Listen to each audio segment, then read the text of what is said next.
Hello again, everyone, and welcome to another edition of the Can You Hear Me podcast. I'm Rob Johnson, president of Rob Johnson Communications.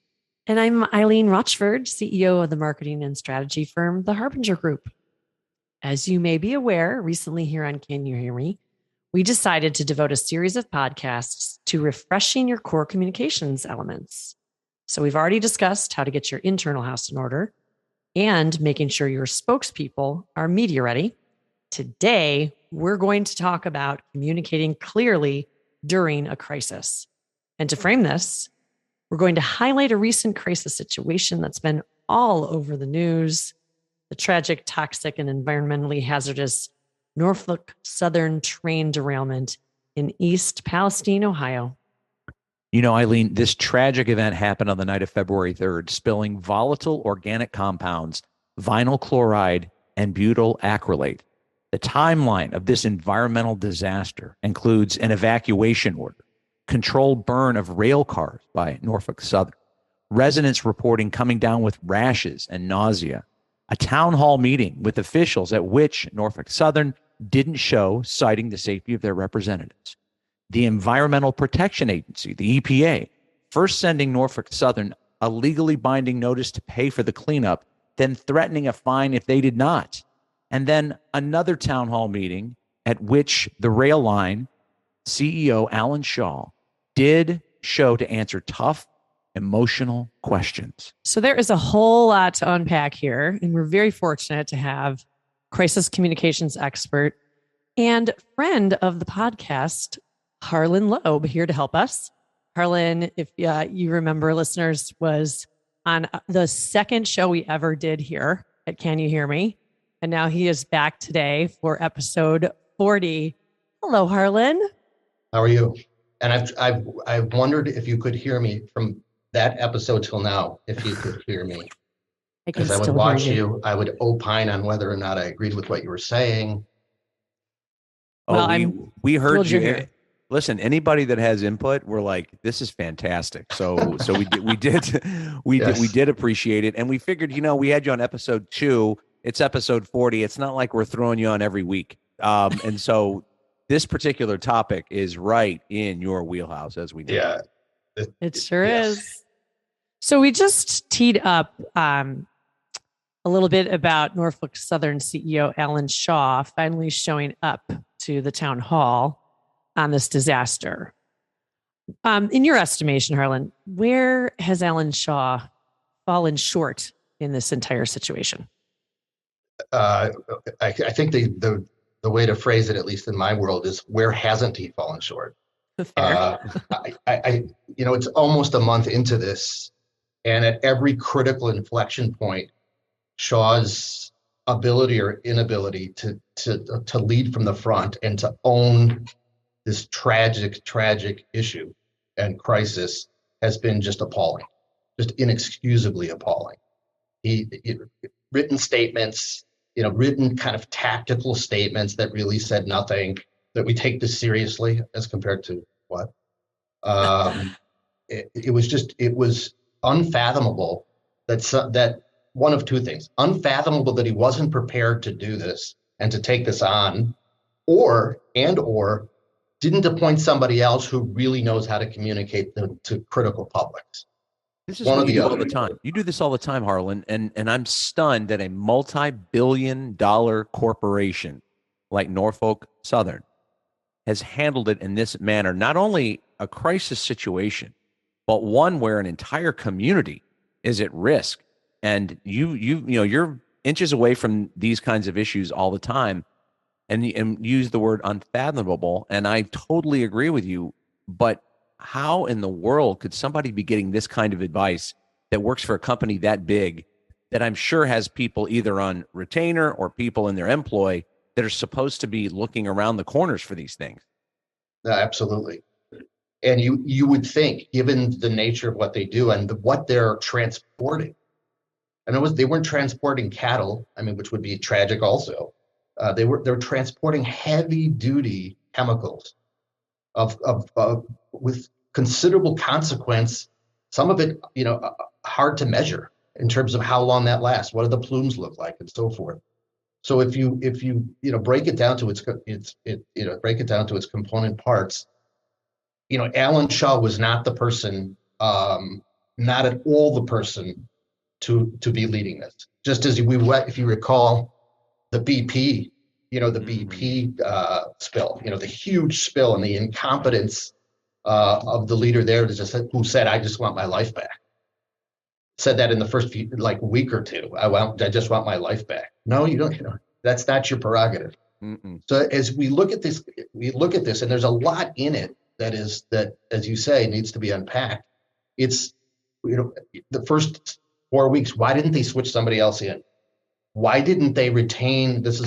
Why didn't they retain an objective, like we did when we worked on the Penn State fiasco years ago? Somebody who's unassailably objective, who's overseeing what's happening, and he or she and his team are providing counsel. And you're moving Alan Shaw back out. He's just not capable. You're moving Alan Shaw back into dealing with what he needs to deal with internally, and dealing with the huge consequences financially for the organization. I mean, for that railroad. It just was clear that he was fully incompetent, and nobody within Norfolk Southern or anybody in the space jumped in. There wasn't. You would think at least there would be somebody who was the PR person or somebody within the organization who could at least be the face of it, because his ability to do it was non-existent.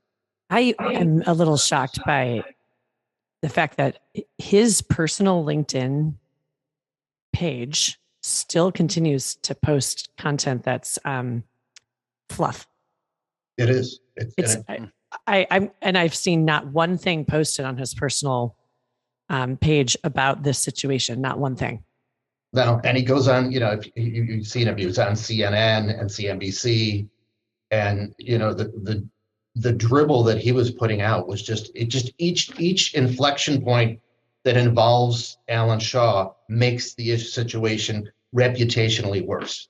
Yeah. The reputational, impact of how he's speaking, how he's engaging, what he's not saying, if you're Alan Shaw, you need to have the plan within 24 hours of exactly how this is going to go and what you're going to do.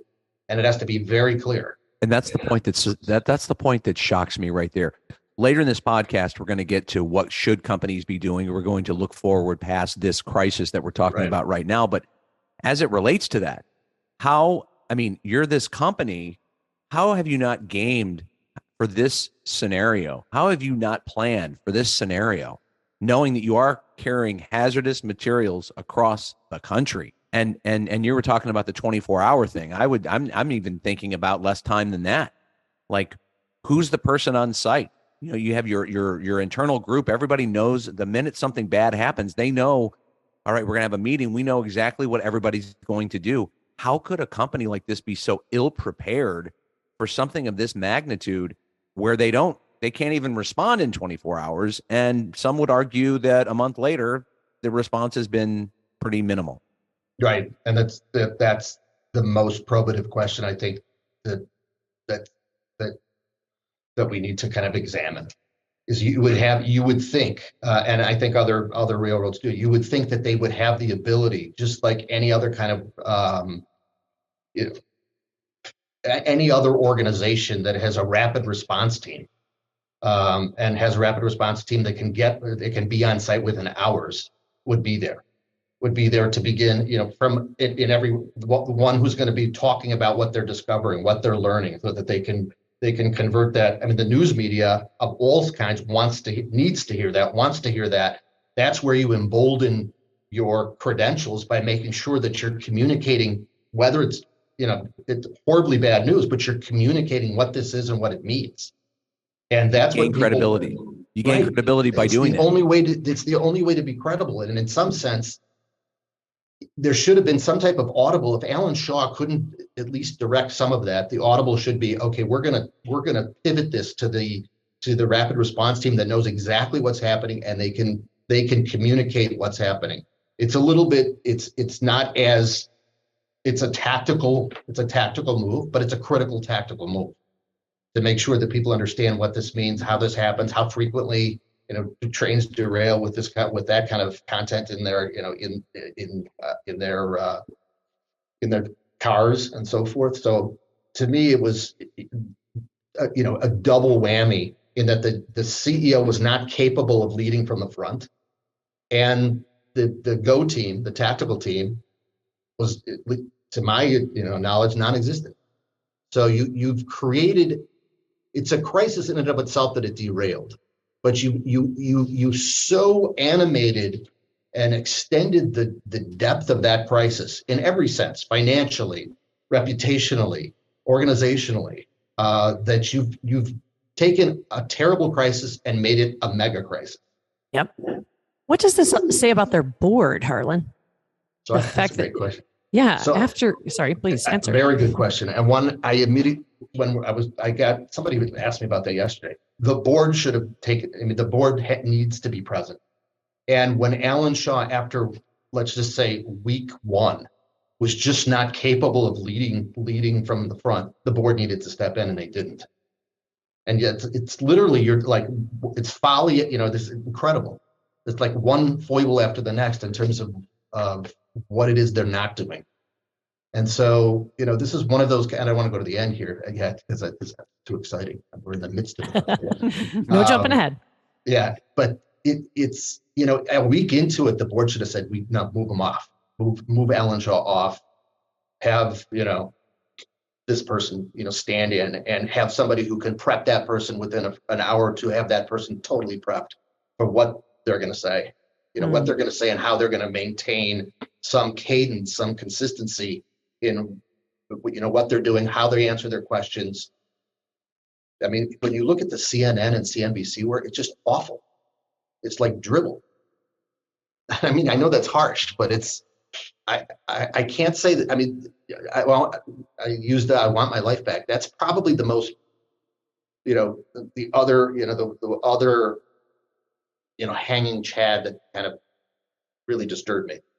Like he's not, he's, I mean, it looks like in some ways he's making it like this is, that he's the one who's suffering as compared to the rest of the population. And the last thing, but before we move on off of this particular thing with Alan Shaw, I just want to kind of remind people out there, in my former life as a TV journalist, and Harlan and Eileen, you both know this as well. I mean, I'm not saying anything that nobody knows, but if you have a chance to fill in the gaps on earned media, and this is a different kind of earned media, it's because they're coming to you and like, hey, what's going on? If there's silence, they're going to fill in that silence with somebody else. If you say no comment, if you don't look like you're trying to play ball, and the point you made earlier, Harlan, is very valid. You can't tell everybody about every part of the investigation, but if it looks like you're trying, and then if it gets to the point and you have to say, I have to defer to the authorities because that may be relevant or whatever the case may be, most journalists who are fair-minded are going to be like, that's reasonable. If you have run for the hills and we can't find you and we can't get a quote from you and we can't get boo from you, we're going to go find somebody else that will.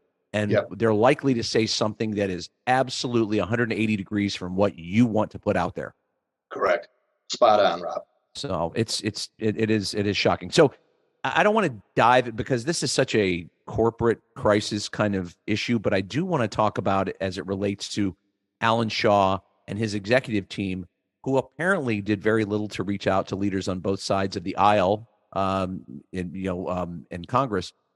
How has this played out politically, especially for the Biden administration? We know the president hasn't shown up, but we also know the Environmental Protection Agency has been very pointed in its criticism of Norfolk Southern. Yeah, the EPA, I thought, has been and right out of the gate extraordinary. And the EPA has had, over the years and years, has had issues, and the EPA has been, in my view, the most compelling, the most active of all the different agencies. And the EPA is obviously the one that would be in the front row in dealing with this. But the EPA's kind of the zeal in which they've been operating, and this is where I think it really is a bit of a a stranglehold on the Biden administration, is the EPA got right in there and the EPA obviously knows what their remit is and so forth, and they were very vocal about it, and they were extraordinarily visible and prominent. And the Biden administration, particularly of something of this magnitude, the fact that President Biden didn't make it down there and felt like spending 24 hours in Ukraine was a better idea. You got to start at home, and I just don't understand why he didn't get down there. And I mean, there's got to be some reason, and make some statement, even if he was there for, I don't know, 2 hours and he had helicoptered in and helicoptered back, or however he travels these days. Just absolutely inexcusable. Just a big, and I'm seeing a lot of, I think we all are, a lot of turbulence. The Republicans are obviously activating very aggressively, and understandably so.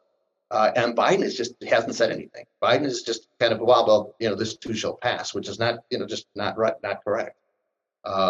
So as you look at it, just the parade of incompetence is just unbelievable on so many different fronts that I've rarely seen this. I've been doing this kind of work since 1995, and rarely have seen just so many dropped balls. Just unbelievable. I mean, I'm not trying to make this bigger than it is, although it's pretty big, but it's just unfathomable that that industry where if something happens, the consequences are by definition high. The consequences aren't like, okay, we're gonna have to fix the rails and we'll get that done, and then we'll rake the lawn. I mean, it's a highly consequential matter that has, in some cases, immeasurable consequences in terms of air quality and other kinds of things that we just don't know where all those things, how that's spreading, where it's spreading, and what ultimately it means for the community. And they're outraged. They should be. I was listening yesterday to what they had to say, and they literally thankfully gave no room for any of the people, anybody on the Norfolk side to say anything, because there's nothing that's valid that Norfolk's saying, other than just platitudes. Yeah, and the community probably really doesn't appreciate that this has been turned into a political football. No, I agree. All they want is answers and solutions to a terrible situation that they have been. And the way it's gone, and the litigate, and you immediately. This isn't unique to this situation, but the fact that they've got 10 to 15 lawsuits filed already, that's a plaintiff's bar type of strategy. But had they been a little bit more directed and so forth, and they were literally leading from the front, you'd see 10 to 12 or 15 or whatever, plaintiffs filings. But now that the amount of money that those plaintiffs will be seeking, given the environment, they're going to use all these like foibles and all this, the inability of Norfolk Southern to really do their job, exacerbates considerably what you're looking at. I mean, I can't give you what the numbers look like, but you're looking at, close to $1 billion at least as to what they're going to be pushing for, and it'll probably go up from there because of the incompetence. And that's what I've seen in other situations. That's what happened at BP. I keep saying BP because it's just that everybody can relate to it, despite how long ago it was. Sure.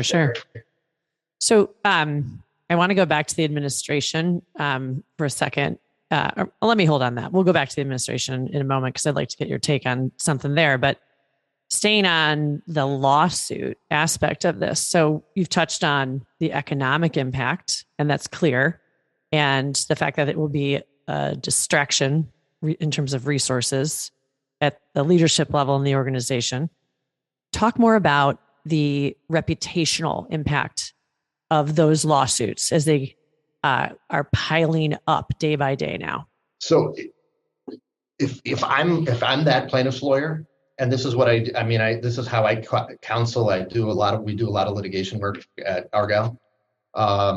Is that if the smart plaintiffs lawyers, the initial filing should tell a story. The initial filing should go through all of the all of the mistakes that were made in the context of this horrible tragedy. This is that at the time of the derailment, there should have been, as we were saying earlier, there should have been people with rapid response in place within 3 hours. And they literally go through the storyline, and this is what plaintiffs like, to show how incompetent Norfolk Southern was on the kinds of things that they don't happen every day, but this is something that you put into your crisis planning. I feel like when I was 2 years into doing crisis work, I would have known that. Is that in crisis planning, if you derail, the consequences aren't like you just get back on the train. I mean, it's highly consequential. So when you ask about what the plaintiff's bar should be doing, or the plaintiff's lawyer should be doing, is don't immediately go to kind of the A and B and C and go through it. Tell the story up front. Make it very clear just how incompetent and profound lack of readiness and that this presented in a situation that just doesn't make any sense that they wouldn't be ready for. The stakes are just too high to say, well, we'll deal with it when if it happens. So to me, it's a great day for plaintiffs' lawyers. Yeah, and for years to come, this will go on. Those cases will be played out and carried by the news media as, with every single development in every single case. And so they'll be battling this for years and years and years. Yeah, they will. And the tragedy of it all is, and Rob, you were saying this too, that almost all of what happened had the ability to be addressable in compelling terms. You just had to own it. You had to own it, and there was kind of like a default, or they were demurring to like, well, we can't really control if we go off the rails. I mean, no one said that, but the inability to take something of that magnitude, knowing that if a train carrying those kinds of chemicals derails, everybody knows intuitively, there's huge, the plumes, just everything that activates is a huge issue. And it's the responsibility of somebody of Norfolk Southern size to know what they're doing. And I'm repeating myself, but it's just so unfathomable that you could have that kind of tragedy and virtually nobody from Norfolk Southern doing much about it, other than platitudes. Eileen, you wanted to jump in on something further about the administration, I believe. Yeah, simply, I'm curious. Cheers. What can the administration do to salvage kind of the downward spiral that they're on? Because I would imagine it's in their best interest to do so for lots of reasons, but mostly because the right thing to do is keep the spotlight on solving this problem for the community of East Palestine, right? So what can the administration do, in your view? That's a great question. At this point, and it seems somewhat parochial, but I think it's critical, given that Biden has, if you will, kind of stayed in touch with what's happening, I think the administration really needs to help fund the recovery. It should be Norfolk Southern and also, but I think if Biden is smart, there should be a fund, a large fund, like in the multi-millions, that is funding East Palestine. It's almost fronting the money and then making Norfolk Southern pay back. You could do that, or you could be investing in, for example, this was part of my old job, is ground contamination. We don't know what the ground contamination from that looks like. If you look, just looking at the visual when it first happened, the plumes and all of that ground contamination. Who's paying for that? The need to probably to move people into different places outside of East Palestine. There's just a lot the administration could be doing in two ways. One, I think that's part of the responsibility of the federal government. If it's this consequential and this level of crisis and health risk, for sure, just breathing the air, even to this day, is probably high consequential. So I do think the administration should be doing that in any case. But in this one, if Biden wants to essentially rehab his reputation on this event, then being very visible about it and being very clear as to exactly what they're providing, what it will do, and ultimately how the administration can essentially, to the extent you can solve this problem, that they solve it in a way that is amenable and hopefully in the interest of the citizenry of East Palestine. That is excellent advice, and I know that you've been touching on it a little bit. What I want to do here is maybe think forward a little bit. So we have identified the problem. We know what a mess it is, but let's talk about the learnings. Like, what can other companies learn about this? And what observations have you made while watching this crisis play out as it relates to here's how you do it and here's how you don't do it? Right. So what should other companies be thinking about? You were talking about the rapid response team within 3 hours. That's very common. And the fact that this organization didn't have one, stunning. But there are protocols in place, and really smart companies are the ones that have already planned for this. It's not Correct. like, oh gosh, this happened. What do we do now? Let's call Harlan. You're going to be a lot more effective as a crisis manager, Harlan, if you've already planned for this with an organization and then this happens, as opposed to, man, he's one of the best in the business. Let's get him, because you're still going to be hours behind. Correct. Yeah, it's a great question. I think it's the most material question that the most material question to dig into. One is that a company like that not only needs to have the crisis plan that specifically deals with a derailment in which there's considerable pollution and considerable consequence given the chemicals that are being transported. And it's not just something in your back file, like training on it, being absolutely trained. Who does what? Who gets to where? How are you communicating with the administration? How are you communicating with the community on site and the leadership, the mayor of East Palestine, other members that in leadership roles, governmental or non-governmental, businesses within East Palestine? How are you communicating with them? Because there's consequences for businesses that are in that area. They're going to lose a great deal of money. All of that is gamed out, and not just in a documented, but rehearsed. So you go through, particularly when the consequence is high, you go through like what we call game activation and simulate frequently the different things that need to happen and how they're going to happen, including who's leading and what is that person prepared to do, and what do we need that person to do? How does and I don't want to say Alan Shaw, because I'm going to say this bluntly. Alan Shaw should be terminated. He should absolutely be let go. The board should say, Alan, this is of such consequence and needed such leadership, and you weren't able to provide it. They would say that quietly, that they let him go.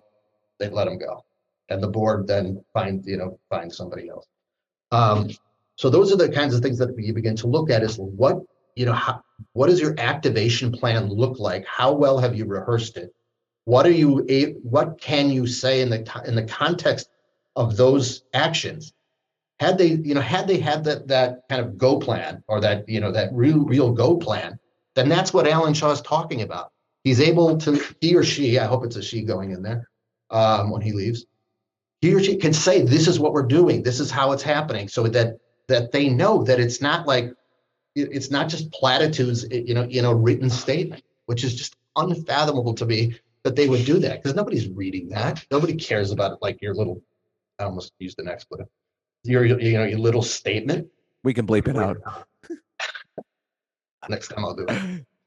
So, again, this isn't like it isn't rocket science. And if you're a company, and this did happen, if you're Norfolk Southern and you were spending all this money on like PR beforehand, if you read those articles on the PR plan and Norfolk Southern, and we're living large, that's just kind of how it came across. It just makes it even worse.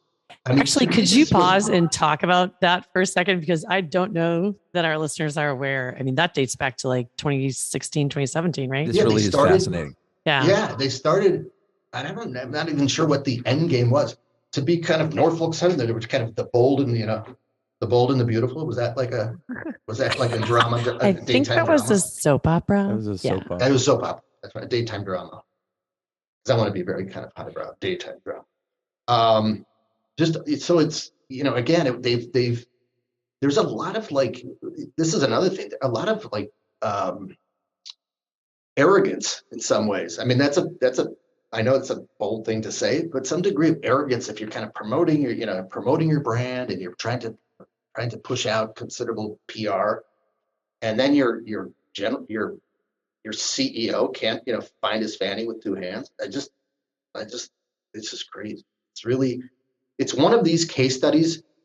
I think that just it should be memorialized somewhere and somehow. I'm considering actually, and if anyone wants to join, putting together a bit of a case study, a little less, and a little less enthusiastic than how I'm communicating now, but really like a case study. Like, HBR does these things all the time, and it makes it very clear. And it's not only is it a good thing to memorialize because it's a real lesson, but it also has a, particularly when you have it in prominent magazines and prominent places, it's a clarion call to others that, okay, this can't happen to you because it's already, it's happened, and the consequences will be worse for you if you're not following the plan. And I want to highlight something that you just brought up because I think it's really important. It sounded to me like you were saying that in situations where you are spending millions and millions and millions of dollars to make your company look good, to not have a airtight crisis rapid response plan of action that has been regularly walked through by your leadership team, and to have a credible, well-spoken spokesperson who can take the heat and handle and lead from the front in a situation like that is a recipe for disaster. Correct. And taking the heat is the operative. He wasn't able, obviously, to take the literally and figuratively. Yeah, absolutely. And ergo, you had your recommendation for what should happen to him. But this is, I don't know. You're thinking it's not going to end well for him from a corporate standpoint. For two reasons. First, his incompetence in dealing with a situation. I don't want to say it's predictable because that's horrible. But these things do happen. His incompetence in the context of that scale of tragedy. You would think that the CEO of all people would be the one who really, whether or not he or she is the one who's the face of the crisis, would have a very, very sophisticated understanding of exactly what needs to happen and who needs to own what and how you activate, and then how you communicate over and over and again and very visibly exactly what you're doing. None of that happened. And so I don't know how you, in good faith and even in the context of Norfolk's very injured brand, almost mortgaged brand, you keep on an Alan Shaw, as well-intended as he may have been. Here, my question is this: we see fall guys all the time in situations like this, like the ERCOT in Texas after the 2021 winter storm. Correct. They didn't wait. That board fired that CEO within weeks. I mean, gone. And why is Alan Shaw still there? What do you think is the reason behind that? I say this advisedly because I don't want to suddenly find somebody knocking on my door. The board is just not doing its job. They just are not doing their job, candidly. So it's a governance issue. We've seen it. Yeah, we've seen it in other situations where that person has moved out on crisis matters of far less consequence. Like, nobody's injured. It could be a reputational issue or it could be a fraud issue, and they're moved out not because they were guilty of the fraud, but they didn't do anything about it. And they were moved out within 48 hours. And so what's your prediction? How long's he got? How long does he have? I think he's out by the end of March. I think they have to do. I mean, it should be earlier, but the Norfolk Southern board and needs to be very clear that this needs to happen. Mm-hmm.